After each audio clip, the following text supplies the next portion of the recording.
अस्सलामुअलैकुम, आप देख रहे हैं समा। मैं हूँ फवाद ज़ैनी और मैं हूँ किरण आफ्ताब। क्या कहें, सियासत की गाड़ी को जहाँ से चलती है वहीं आके रुक जाती है, ऐसा ही लगता है।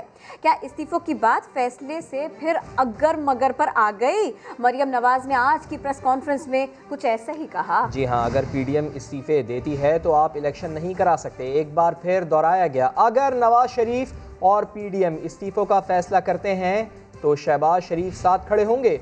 मरियम नवाज ने लाहौर जलसे के दिन वज़ीर आज़म इमरान खान की टाइगर और शेरू के साथ तस्वीर को खौफ करार दिया। ये भी कहा हुकूमत से पहले दिन से बातचीत नहीं होनी चाहिए थी और आगे भी नहीं होगी। हुकूमत अब 4 महीने भी नहीं निकाल सकती। उन्होंने मजीद क्या कहा, आपको सुनवा देते हैं। अगर पीडीएम, अगर नवाज शरीफ साहब अगर पीडीएम रिजाइन करती है, जो कि इंशाअल्लाह ताला हम करेंगे, आप इलेक्शन नहीं करा सकते। और अगर आप समझते हैं कि आपकी इन धमकियों से कोई मरूब हो जाएगा, डर जाएगा, तो ये बिल्कुल उसी तरह की बात है कि जब आप पीडीएम का लाहौर का जलसा हो रहा था, आप अपने कुत्तों के साथ अपनी तस्वीर जारी कर रहे थे,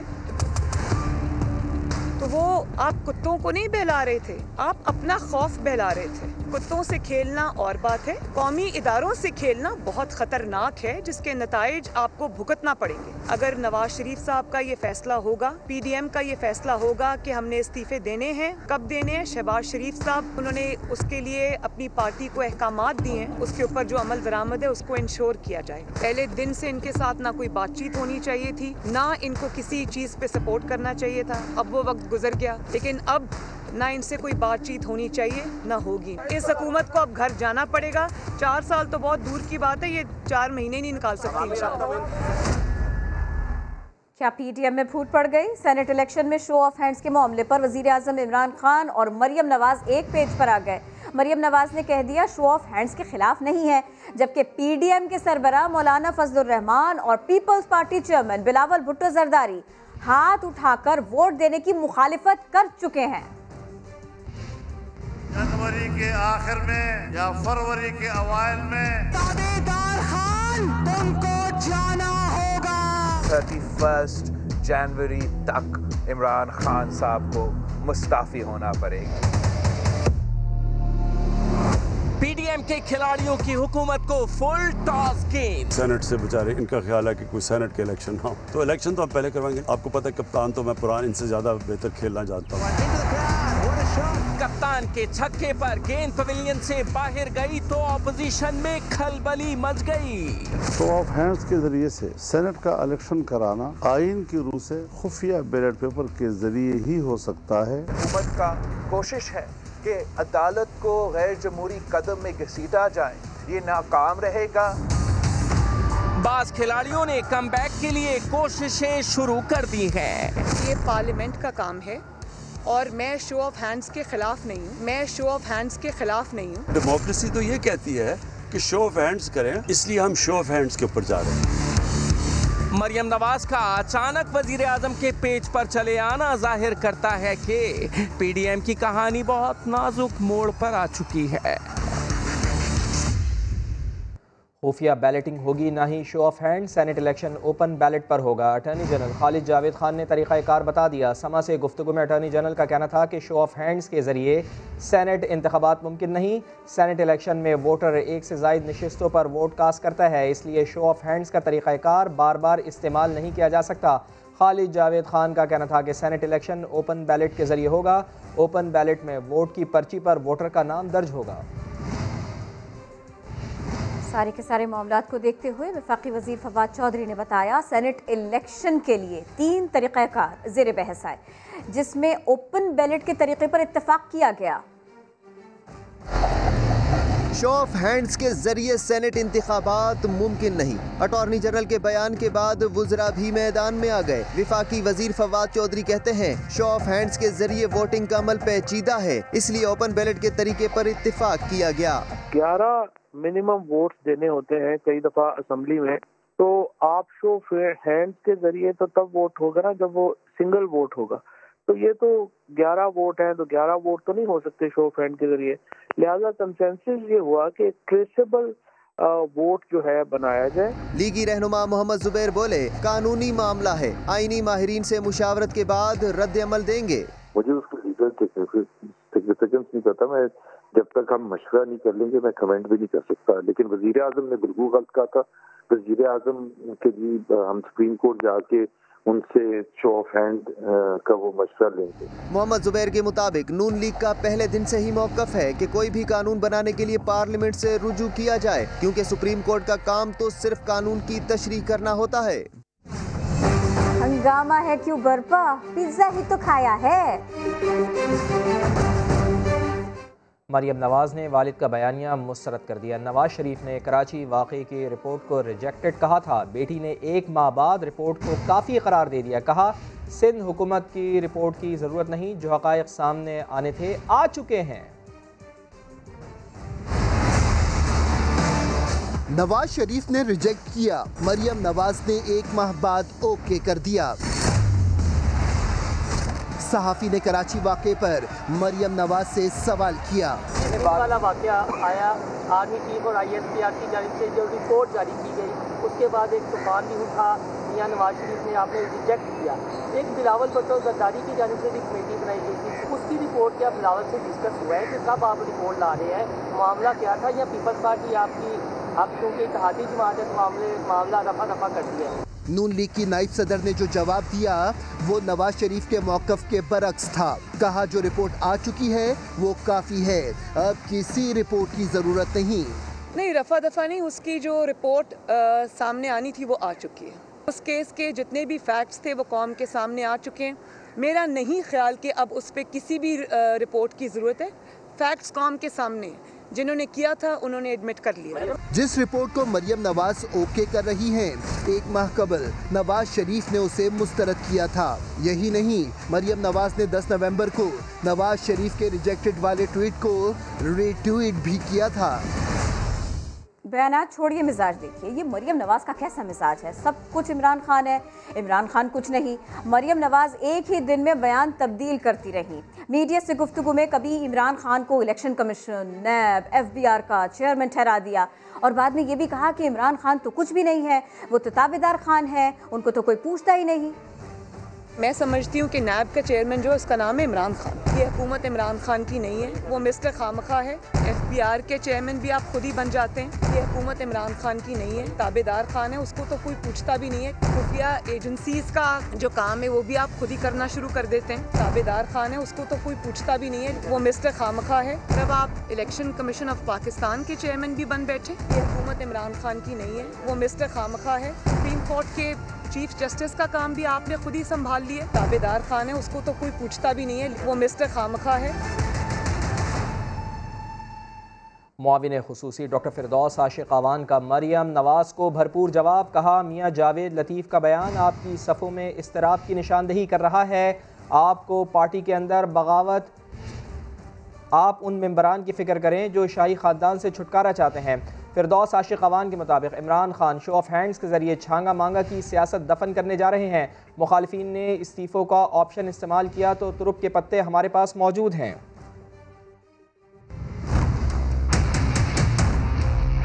राजकुमारी साहबा ने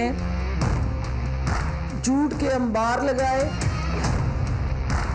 मियां जावेद लतीफ़ का बयान इटसेल्फ आपकी सफ़ों के अंदर इस्तराब की लहर है, उसकी निशानदेही करता है।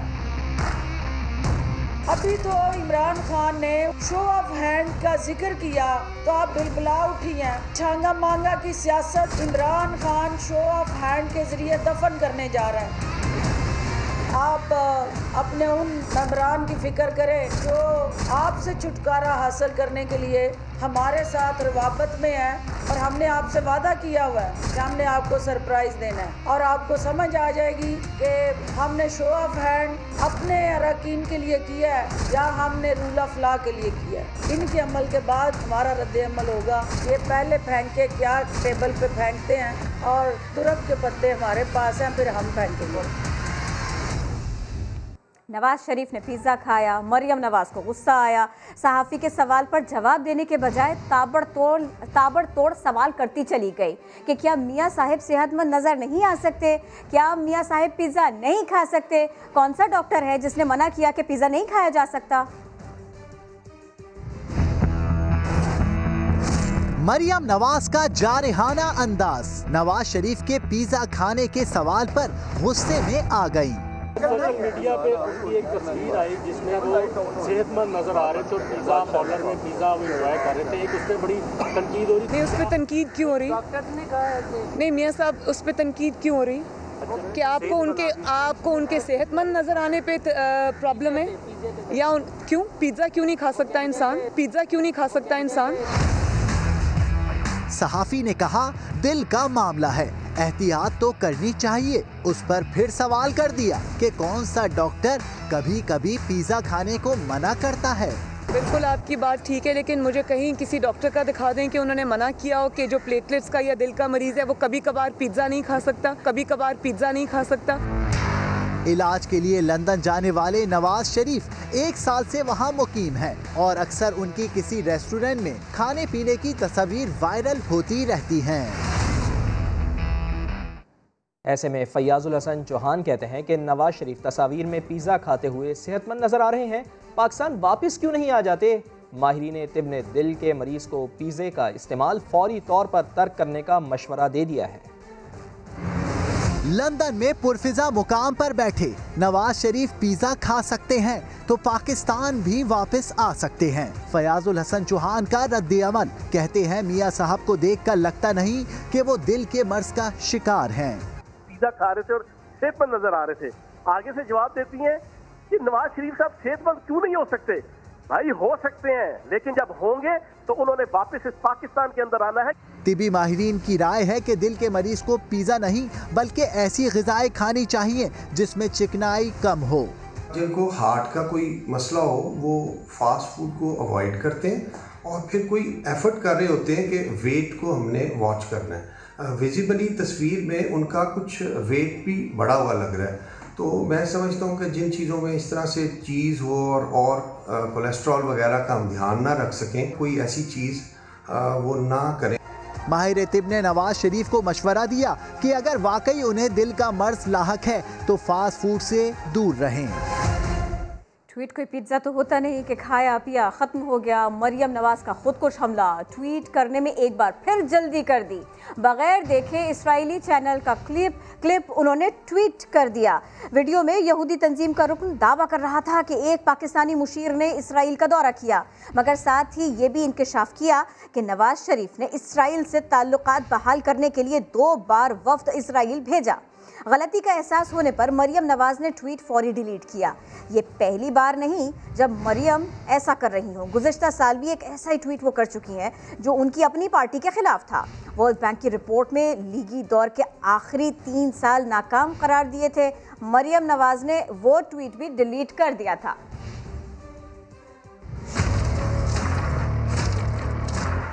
लो आप अपने दाम में सयाद आ गया। लीगी नायब सदर एक बार फिर गलती कर गईं। मरियम नवाज ने बगैर देखे इस्राएली चैनल का क्लिप ट्वीट कर दिया। वीडियो में बरतानवी तंजीम का सरबराह नूरजारी दावा कर रहा है कि वजीर आजम के एक मुशीर ने इसराइल का दौरा किया। मरियम नवाज ने तो हुकूमत को निशाना बनाना चाहा, मगर शायद वीडियो पूरी नहीं देखी थी, क्योंकि इसी वीडियो में नूरजारी ने यह भी इंकशाफ किया कि नवाज शरीफ ने 2 बार वफ्द इसराइल भेजा। चाल उल्टी पड़ जाने पर मरियम नवाज ने ट्वीट डिलीट कर दिया, मगर तीर कमान से निकल चुका था। चंद दिन पहले मरियम नवाज ने लाहौर जलसे की एक तस्वीर भी ट्विटर पर शेयर की थी। तस्वीर में जलसागाह खचाखच भरी नजर आ रही थी, मगर लोगों ने फौरन निशानदेही कर दी कि तस्वीर फोटोशॉप से बनाई गई है। इससे पहले गुज़िश्ता साल भी मरियम ने ट्विटर पैगाम में नवाज शरीफ हुकूमत को ही नाअहल और नालायक करार दे दिया था। मरियम नवाज ने लीगी हुकूमत से मुताल्लिक आलमी बैंक की रिपोर्ट शेयर की थी, जिसमें कहा गया था कि लीगी हुकूमत आखिरी 3 साल में मुआशी अहदाफ के हुसूल में बुरी तरह नाकाम रही। चंद घंटे बाद मरियम को वो ट्वीट भी डिलीट करना पड़ा था। भारतीय वज़ीर आज़म नरेंद्र मोदी ने मियां नवाज शरीफ को ख़त लिख दिया। ख़त में नरेंद्र मोदी ने मियां नवाज शरीफ से उनकी वालदा के इंतकाल पर ताज़ियत की है। मरियम नवाज को भेजे गए ख़त को मियां नवाज शरीफ तक पहुँचाने की दरख्वास्त भी की गई है। मज़ीद बता रहे हैं समा के नुमाइंदे उस्मान खान। जी बिल्कुल, भारतीय वज़ीर-ए-आज़म नरेंद्र मोदी की जानिब से एक खत तहरीर किया गया साबिक वज़ीर-ए-आज़म और मुस्लिम लीग नून के कायद नवाज शरीफ के नाम, और जो कि भेजा गया है, और उसमें ख़त में ये कहा गया है कि नरेंद्र मोदी ने नवाज शरीफ से उनकी वालदा के इंतकाल पर इज़हार ताज़ियत किया है। 2015 में जब नरेंद्र मोदी पाकिस्तान के अचानक दौरे पर आए थे तो उसमें नवाज शरीफ की वालदा से उनकी मुलाकात हुई थी, और उन्होंने उस मुलाकात का हवाला भी दिया है कि उनसे जो मुलाकात हुई थी वो मेरी बहुत अच्छी मुलाकात थी, और साथ ही साथ जो शमीम बेगम की सादगी थी उन्होंने कहा कि उससे वो बहुत मुतासिर हुए थे। तो 11 दिसंबर को जो है ये ख़त बाज़ाब्ता तौर पर तहरीर करके जो भारतीय हाई कमीशन है पाकिस्तान में उनके हवाले किया गया, और उनकी जानिब से हाई कमीशन की जानिब से ये ख़त जो है वो मरीम नवाज़ को भिजवाया गया, और ये दरख्वास्त साथ की गई है कि मरीम नवाज़ जो है ये ख़त अपने वालिद नवाज शरीफ को भिजवाएंगी, जिसमें भारतीय वज़ीर-ए-आज़म की जानिब से उनकी वालदा के इंतकाल पर अफसोस का इजहार किया गया है। उस्मान खान अपडेट कर रहे थे। इसी मामले पर वफाकी वजीर अली जैदी का कहना था कि एक जिगरी दोस्त ने दूसरे जिगरी दोस्त को खत लिख दिया। वाज़ेह हो गया कि नवाज मोदी भाई भाई ही हैं। वो समा से गुफ्तगू कर रहे थे। एक दोस्त, जिगरी दोस्त अपने दूसरे जिगरी दोस्त को उनकी वालदा की वफात पे अल्लाह उनको जन्नत बख्शे, उनके गुनाह माफ करे, खत अगर भेज के ताज़ियत करा तो उसमें मतलब दोस्ती का इजहार है। देखिए, हिंदुस्तान से ताल्लुकात एक और बात है और मोदी और नवाज के ताल्लुकात एक और बात है, लेकिन ये तो अब आपको क्लियर होना चाहिए उस अजीत डोभाल की फोटो के साथ, ये तो आपस में नवाज भाई भाई।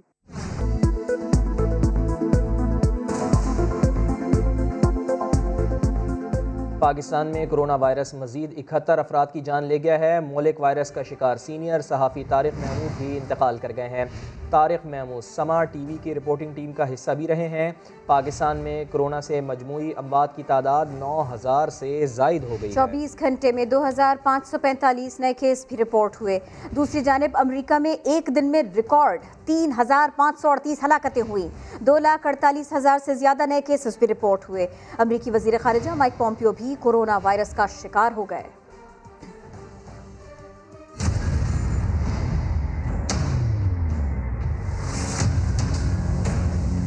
पाकिस्तान में कोरोना की सूरत हाल फिर संगीन हो रही है और फरवरी में मुल्क में 4 केस थे और कोई मौत नहीं थी।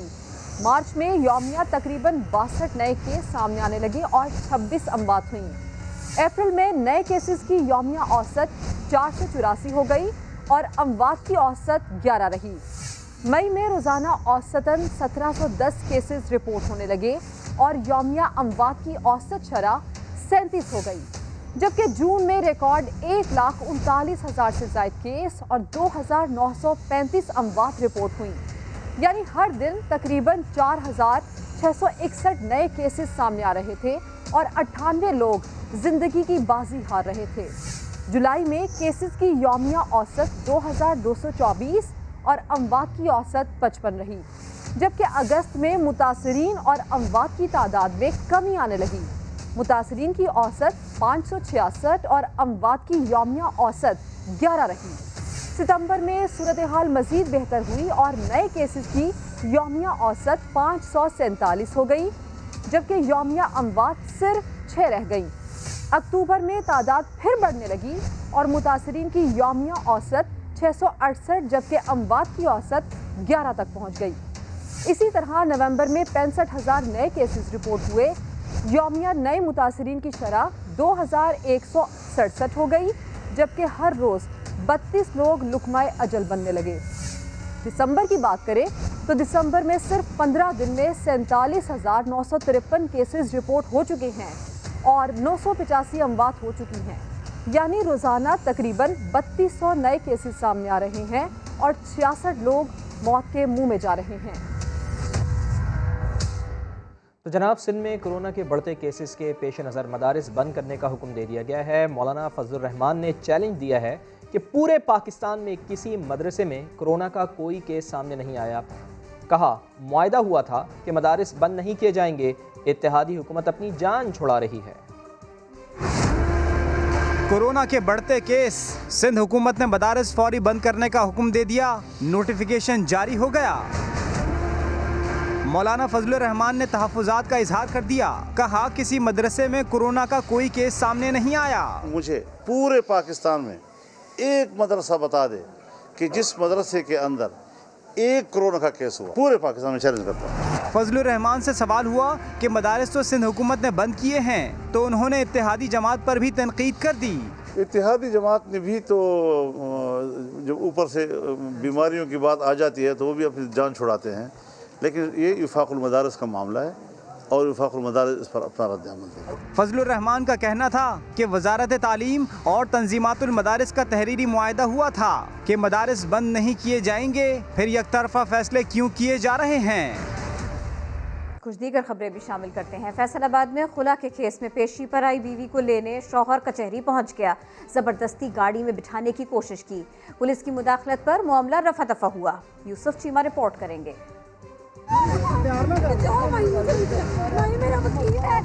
घर वापस नहीं जाऊंगी, खातून ने फैसलाबाद की अहाता कचहरी में लगी जंजीर मजबूती से थाम ली। खातून समीना खुला केस में पेशी पर सिविल जज की अदालत पहुंची तो उसका शौहर भी पहुंच गया। जबरदस्ती उसे कार में बिठाने लगा। मेरा वकील है, मैंने केस किया हुआ, इनसे मुझे बचाएं। उसको बुलाने ही नहीं, बहन है, ये सबकी बहन है।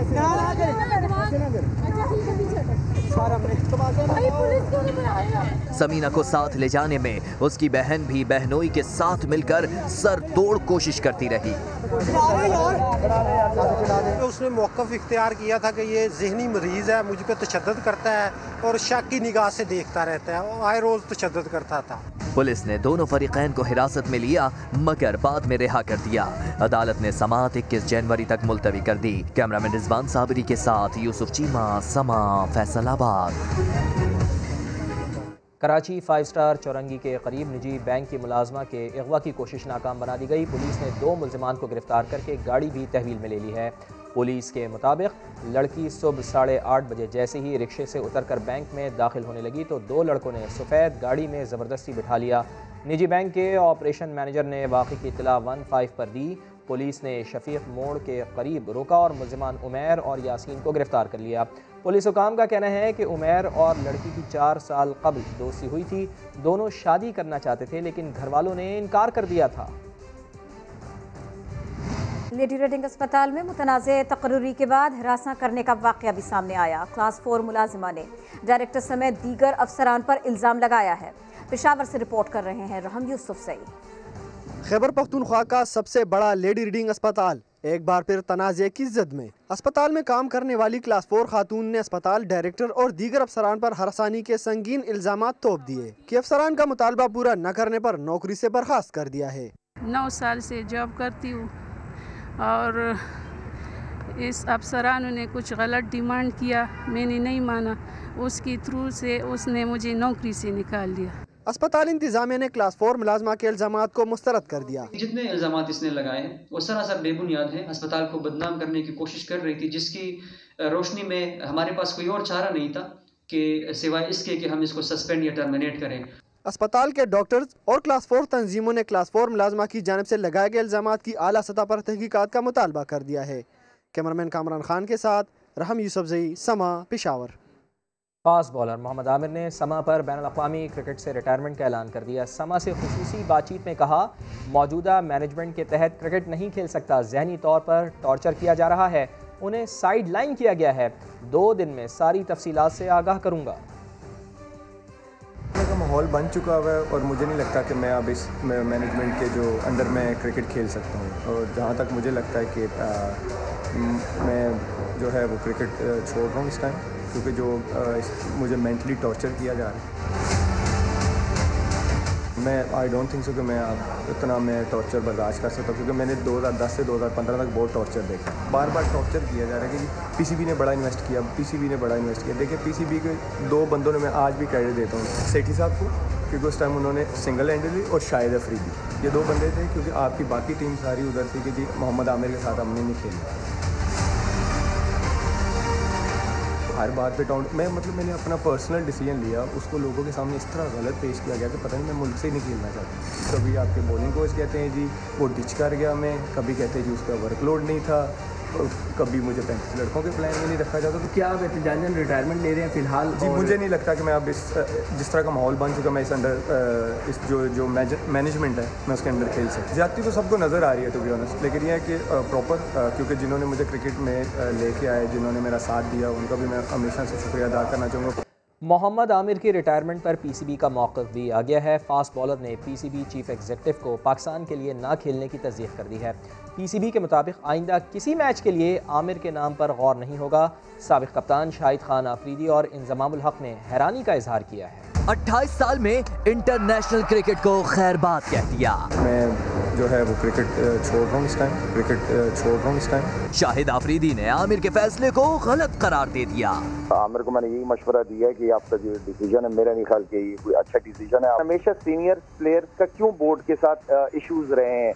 अगर विकी भाई वाकई सिंसियर है मोहम्मद आमिर से, उनको इक्वल वो देते हैं, समझते हैं सारे प्लेयरों की तरह, तो मेरे ख्याल में मोहम्मद आमिर से खुद बात करके करना चाहिए था, उनको बुलाना चाहिए।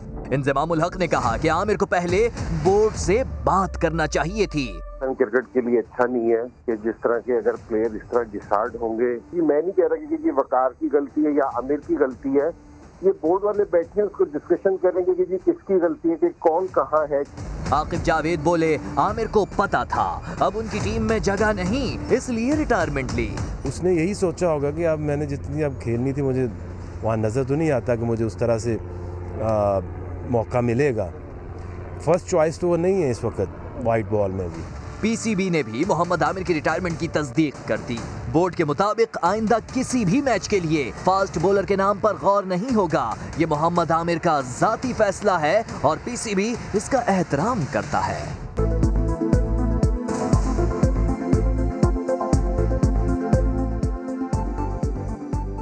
भारत में मुसलमानों के साथ क्या हो रहा है, उनका मुस्तकबिल क्या होगा? जनूबी एशियाई मुल्कों में अक़लियतों के हालात पर नजर रखने वाले इदारे ने खौफनाक इंकशाफ किया। और मईशत के मैदान से अच्छी खबर शामिल कर लेते हैं। पाकिस्तानी स्टॉक मार्केट 2.5 साल की बुलंद तरीन सतह पर पहुंच गई है। 100 इंडेक्स 407 पॉइंट्स बढ़कर 43,767 पर बंद हुआ है। पाकिस्तान ने सऊदी अरब को मज़ीद $1 अरब भी वापस कर दिए हैं। सऊदी अरब को कर्ज की दूसरी किस्त चीन की मदद से लौटाई गई है। और अब जिक्र करेंगे मुल्क में पड़ने वाली शदीद सर्दी का। जनाब, हर जगह शदीद सर्दी ने डेरे डाले हुए हैं। कालाम में सबसे ज्यादा पारा -11 तक गिर चुका और कराची वालों के दांत बज रहे हैं। जाड़ा धूम मचाता आया। बुलंदोबाला पहाड़, ऊंचे ऊंचे दरख्त सब बर्फ से ढक गए।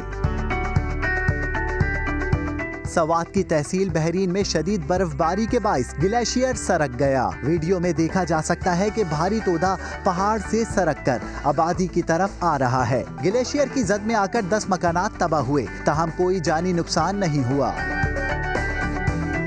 गिलियात में बर्फबारी के बाद नजारे हसीन, लोग चेयर लिफ्ट्स पर इन मनाजिर का मजा ले रहे हैं। कलाम में पारा -11 रिकॉर्ड, जियारत में -10 डिग्री तक पहुंच गया। कोयटा में पारा -8 तक गिरने से पानी जम गया। स्कर्दू में दर्जा हरारत -8 रिकॉर्ड किया गया, जबकि दीर, चित्राल और कल्लात में यकबस्ता हवाएं चल रही हैं। लाहौर में पारा 3 डिग्री होने से शहरियों के दांत बचने लगे हैं। कराची में रवा सीजन का 70 दिन, दर्जा हरारत 10 डिग्री रिकॉर्ड किया गया। मौसम का हाल बताने वालों ने पेशगोई की है कि दर्जा हरारत में मजीद कमी होगी। दिसंबर लिहाफों और कंबलों में गुजारना होगा। विजिट कीजिए हमारी वेबसाइट sama.tv। इसके अलावा आप हमें फेसबुक और ट्विटर पर भी ज्वाइन कर सकते हैं। एक ब्रेक के बाद हेडलाइंस के साथ दोबारा हाजिर होंगे। देखते रहिए समा।